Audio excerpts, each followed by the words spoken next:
Hai, buat kamu yang ingin tahu, pernah nggak sih kita bertanya, kenapa setiap Natal yang terbayang di kepala kita hampir selalu sama?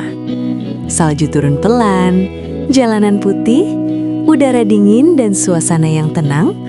Padahal, kalau kita jujur, banyak dari kita tidak pernah merayakan Natal dengan salju. Lalu muncul pertanyaan yang wajar, kenapa ya Natal identik dengan salju? Sejak kapan gambaran ini muncul? Dan kenapa bisa begitu kuat sampai sekarang?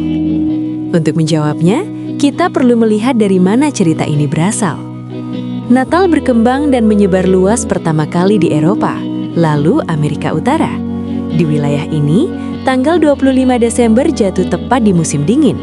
Hari-hari terasa lebih pendek, udara sangat dingin, dan salju menjadi bagian dari kehidupan sehari-hari. Bagi masyarakat saat itu, musim dingin bukan musim yang mudah. Banyak keterbatasan, kesunyian, dan perjuangan untuk bertahan hidup. Maka ketika Natal datang, perayaan ini menjadi momen terang di tengah masa yang berat. Kebersamaan, cahaya, dan kehangatan menjadi sesuatu yang sangat berarti. Salju pun menjadi latar alami dari semua itu. Gambaran ini semakin kuat pada abad ke-19. Banyak cerita dan tulisan Natal lahir dari Inggris dan Amerika. Salah satunya karya Charles Dickens yang menggambarkan Natal sebagai momen hangat di tengah cuaca dingin dan bersalju. Dari cerita-cerita inilah, citra Natal bersalju mulai hidup di benak banyak orang.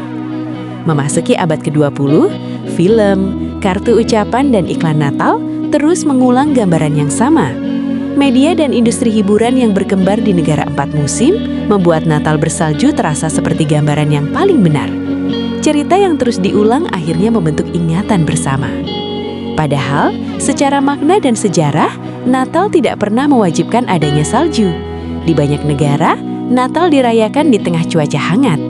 Namun karena cerita yang paling sering kita lihat datang dari daerah bersalju, gambaran itulah yang paling melekat.